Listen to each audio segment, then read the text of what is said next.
जी, आज हम स्टडी करेंगे neural representation in the sensory systems के सेंस ऑर्गन्स से आने वाली जो इन्फॉर्मेशन है वो हमारे ब्रेन के अंदर किस तरह से इनकोड होती है और किस तरह से स्टोर होती है। हमें पता है कि हमारे 5 सेंस ऑर्गन्स हैं और वहाँ से जो है वो इन्फॉर्मेशन आ रही होती है एनवायरनमेंट से, ठीक है। Sensory systems convert physical stimuli into neural signals, कि हमें पता है कि जो हमारे न्यूरॉन्स हैं वो जो आने वाली इन्फॉर्मेशन को केमिकल और इलेक्ट्रिकल सिग्नल्स के अंदर चेंज कर देते हैं। इसको कहा जाता है न्यूरल सिग्नल्स। यानी फिजिकल स्टिमुलाई से जो हमारी इन्फॉर्मेशन आएगी ब्रेन तक जो पहुंचेगी, वहाँ पर न्यूरॉन्स क्या करेंगे, उन फिजिकल स्टिमुलाई को किसके अंदर चेंज कर देंगे, न्यूरल सिग्नल्स। और न्यूरल सिग्नल्स किस फॉर्म के अंदर होते हैं, इलेक्ट्रिकल और केमिकल इम्पल्सिस की फॉर्म में होते हैं। सबसे पहले हम विजुअल सिस्टम की बात करेंगे कि यानी जो हम आंखों से चीज़ को देखते हैं वो किस तरह से इन्फॉर्मेशन हमारे ब्रेन के अंदर इनकोड होती है। The visual system processes light information from the environment, के जो रोशनी की इन्फॉर्मेशन हमें इन्वायरमेंट से मिल रही होती है उसको प्रोसेस करते हैं हमारे विजुअल सिस्टम। और उसका पाथवे क्या होता है, सबसे पहले हमें पता है कि कॉर्निया से लाइट होती हुई रेटिना पर जाती है और रेटिना पर जाकर जो है वो इमेज बनता है। अब वो इमेज जब रेटिना पर बन जाएगा तो उसके बाद वो इमेज यानी वो इन्फॉर्मेशन कहाँ पे जाएगी, हमारी ऑप्टिक नर्व में जाएगी। ऑप्टिक नर्व से जाएगी थैलेमस में और थैलेमस से जाएगी विजुअल कॉर्टेक्स के अंदर।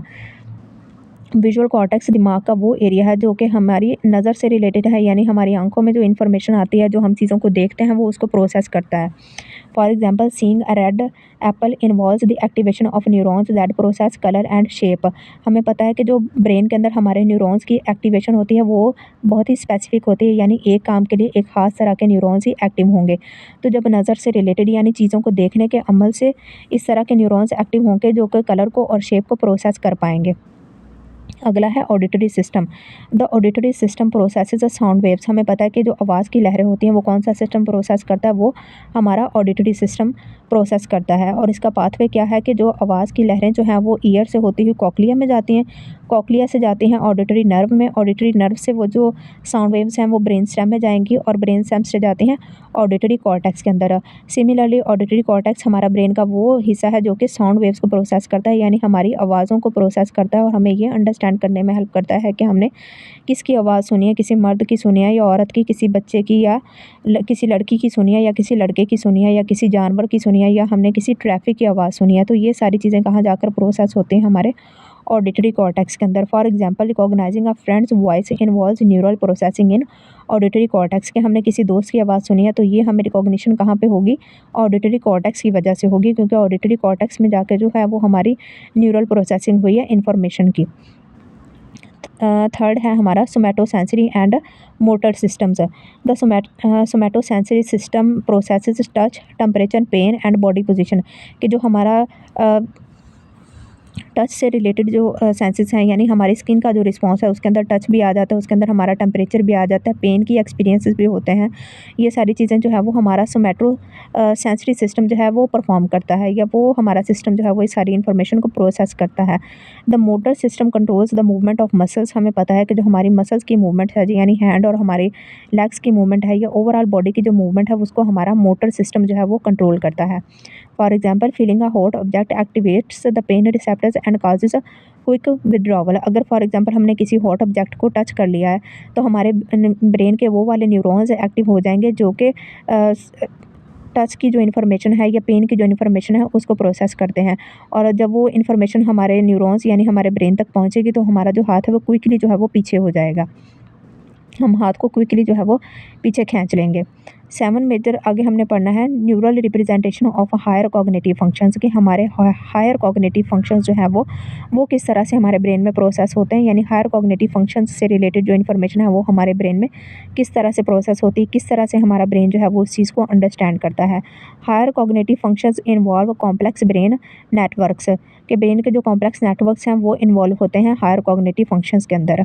तो सबसे पहले देख लेते हैं हायर कॉग्निटिव फंक्शंस में सबसे पहला फंक्शन जो है वो मेमोरी है, दूसरा है लैंग्वेज और तीसरा है decision making.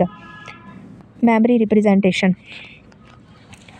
Memory is stored through the changes in synaptic connections between the neurons, के मेमोरी किस तरह से स्टोर होती है कि हमारा जो सिनेप्टिक कनेक्शंस है न्यूरॉन्स के दरमियान उसके अंदर जो है वो चेंजेस आ जाते हैं।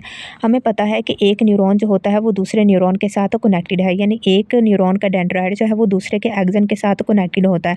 और जहाँ पर 2 न्यूरॉन्स कनेक्टेड होते हैं ना, वहाँ पे एक छोटी-सी स्पेस होती है, उस स्पेस को कहा जाता है साइनैप्स या सिनैप्टिक कनेक्शन। तो जब हम मेमोरी स्टोर होती है, वो किस वजह से स्टोर होती है कि उस सिनैप्टिक कनेक्शन के अंदर जो है वो चेंजेस आ जाती हैं। The hippocampus plays a major role in forming the new memories. ये बहुत ही इंपॉर्टेंट आपका एमसीक्यूज और शॉर्ट क्वेश्चन भी है कि ब्रेन का ऐसा कौन सा एरिया है जो कि मेमोरी के अंदर रोल प्ले करता है, तो वो है hippocampus. For example, remembering a childhood event involves networks across the brain. कि जब हम चाइल्डहुड मेमोरीज को याद करते हैं तो वहाँ पर क्या चीज़ इन्वॉल्व होती है, हमारा हिप्पोकैम्पस जो है वो इन्वॉल्व होता है। जो सेकंड हमारा हायर कॉग्निटिव फंक्शन है वो है हमारा लैंग्वेज प्रोसेसिंग, यानी लैंग्वेज की डेवलपमेंट भी और लैंग्वेज को अंडरस्टैंड करना भी। Language processing mainly occurs in Broca's area and Wernicke's area. हमारे ब्रेन के अंदर 2 मेजर एरियाज़ हैं, उन एक को कहा जाता है ब्रोकाज एरिया और दूसरे को कहा जाता है वर्निक्स एरिया। और ये जो दोनों एरियाज़ हैं वो लैंग्वेज के प्रोसेस के अंदर इन्वॉल्व होते हैं। ब्रोकाज एरिया किसके अंदर यूज़ होता है, स्पीच प्रोडक्शन के अंदर, यानी लैंग्वेज की प्रोडक्शन के अंदर जो अल्फाज हम बोल रहे हैं या जो हम अल्फाज लिख रहे हैं उसके अंदर कौन सा एरिया इन्वॉल्व होता है, वो है ब्रोकाज एरिया। और वर्निक्स के एरिया किसके अंदर इन्वॉल्व होता है, वो है लैंग्वेज कंप्रीहेंशन। लैंग्वेज कंप्रीहेंशन से मुराद ये है कि लैंग्वेज की अंडरस्टैंडिंग के अंदर वो एरिया जो है वो इन्वॉल्व होता है। उसमें आपको अपनी लैंग्वेज की भी अंडरस्टैंडिंग होती है और दूसरे की लैंग्वेज की भी अंडरस्टैंडिंग होती है कि दूसरे ने क्या आपको लिख के दिखाया है या क्या वो बोल रहा है। जैसे अभी मैं बोल रही हूँ, आपको ये लेक्चर दे रही हूँ, तो मेरी जो लैंग्वेज है या जो मेरी आवाज़ है, इसकी जो आपको अंडरस्टैंडिंग होगी वो किस वजह से होगी, वो होगी वर्निक्स एरिया की वजह से। एग्जाम्पल देख लेते हैं। Damage to Broca's area causes difficulty speaking. अगर किसी वजह से आपके दिमाग के ब्रोकाज एरिया में कोई डैमेज हो गया तो उसकी वजह से क्या होगा कि आपको बोलने के अंदर जो है वो मुश्किल आएगी, यानी आप अल्फाज को सही तरह से प्रोड्यूस नहीं कर पाएंगे।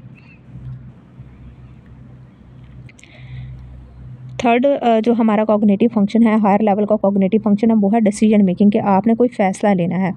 एग्जेक्टिव एंड एग्जेक्टिव फंक्शन है। अब एग्जेक्टिव फंक्शन के अंदर 4 चीज़ें होती हैं।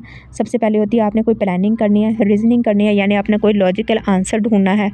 फोर्थ है आपका self control and decision making, कि आपने कोई फ़ैसला लेना है, अपने आप पर कंट्रोल रखना है। These functions are mainly controlled by prefrontal cortex. और अगर कोई आपसे पूछे या कोई शॉर्ट क्वेश्चन आए कि डिसीजन मेकिंग और एग्जेक्टिव फंक्शनिंग हमारे दिमाग का कौन सा एरिया कंट्रोल करता है, तो वो है pre frontal cortex. Example, choosing between 2 job offers involves executive functions. आपको कोई 2 जॉब की ऑफ़र्स आई हैं और आपने सोच समझ कर फ़ैसला लेना है कि मैंने कौन सी जॉब जो है वो सिलेक्ट करनी है।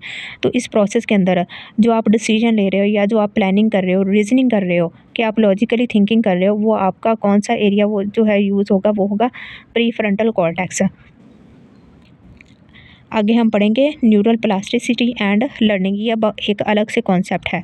न्यूरल प्लास्टिसिटी सबसे पहले हम देख लेते हैं क्या है। Neural plasticity refers to the brain's ability to change and reorganise neural connections, के ये जो आपका न्यूरॉन्स का आपस के अंदर कनेक्शन होता है, इसको क्या करना है, चेंज करना है और दोबारा से ऑर्गेनाइज करना है। ब्रेन की इस एबिलिटी को कहते हैं neural plasticity. Neural plasticity brain की एक ऐसी एबिलिटी है कि जिसके अंदर ब्रेन जो है वो अपने न्यूरल कनेक्शंस को चेंज कर लेता है और उनको रीऑर्गेनाइज करता है। ये किस वजह से होता है, this occurs through learning experience and injury recovery, कि अगर आप कोई नई चीज़ जो है वो लर्न कर रहे हो या आपको कोई इंजरी हुई है और आप उस इंजरी से जो है वो रिकवर कर रहे हो, तो इस तरह की सिचुएशन के अंदर क्या होता है कि आपके जो न्यूरल कनेक्शंस है, यानी जो आपका ब्रेन का नेटवर्क है, न्यूरॉन्स का आपस में जो कनेक्शन है, वो क्या होता है, वो चेंज हो जाता है और वो रीऑर्गेनाइज होता है, और इस एबिलिटी को कहते हैं न्यूरल प्लास्टिसिटी।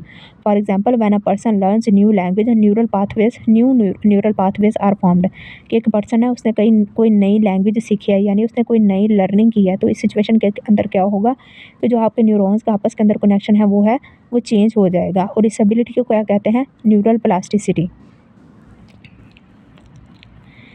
नेक्स्ट हमारे पास है organisation of the brain and neural localisation of function. अब देखते हैं कि न्यूरल लोकलाइजेशन ऑफ फंक्शन क्या है। Localisation of function means specific brain areas perform specific functions. हम लोगों को ये बात बहुत अच्छे तरीके से पता है कि हमारे ब्रेन के जो स्पेसिफिक न्यूरॉन्स हैं वो स्पेसिफिक काम के लिए ही फिक्स्ड हैं, कि यानी ऐसा नहीं है कि एक काम फॉर एग्जांपल मेमोरी से रिलेटेड है और वो कोई और न्यूरॉन करेगा, नहीं, वो वही वाला न्यूरॉन करेगा जो कि मेमोरी से रिलेटेड है। लर्निंग वाला न्यूरॉन लर्निंग वाला ही काम करेगा। विजुअल इन्फॉर्मेशन को विजुअल इन्फॉर्मेशन वाले न्यूरॉन्स ही प्रोसेस करेंगे। ऑडिटरी इन्फॉर्मेशन को ऑडिटरी इन्फॉर्मेशन वाले न्यूरॉन्स ही प्रोसेस करेंगे। ऐसा नहीं है कि ऑडिटरी इन्फॉर्मेशन को विजुअल न्यूरॉन्स प्रोसेस प्रोसेस कर रहे हों और विजुअल इन्फॉर्मेशन को ऑडिटरी न्यूरॉन से प्रोसेस कर रहे हों, ऐसा नहीं होगा। ब्रेन के अंदर जो है वो लोकलाइजेशन ऑफ फंक्शन है कि स्पेसिफिक ब्रेन के एरियाज जो हैं वो स्पेसिफिक काम के लिए ही फिक्स्ड हैं। ऐसा नहीं है कि एक जो किसी और काम के लिए न्यूरॉन फिक्स हो या कोई ब्रेन का स्ट्रक्चर किसी और काम के लिए फिक्स हो और वो कोई और काम कर रहा हो, तो ऐसा नहीं होगा। आगे हम देख लेते हैं सेंट्रल नर्वस सिस्टम और पेरिफेरल नर्वस सिस्टम क्या है। The nervous system is divided into 2 major parts कि इंसान का जो नर्वस सिस्टम है वो उसके 2 मेजर पार्ट्स हैं। सबसे पहला वाला पार्ट है सेंट्रल नर्वस सिस्टम और उससे आगे वाला पार्ट जो है वो उसको कहते हैं peripheral nervous system. Central nervous system के अंदर क्या क्या चीज़ें आ जाती हैं, आपका ब्रेन और स्पाइनल कोड जो है वो सेंट्रल नर्वस सिस्टम के अंदर आता है और इसका मेजर फंक्शन क्या है, इन्फॉर्मेशन को प्रोसेस करना।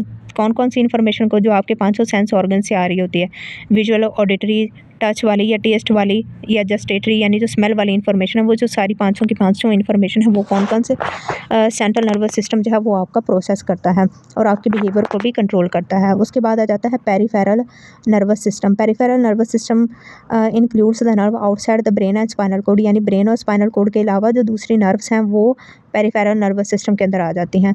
और आगे इसकी 2 मेजर टाइप्स हैं, एक है सोमैटिक नर्वस सिस्टम और दूसरा है ऑटोमेटिक नर्वस सिस्टम।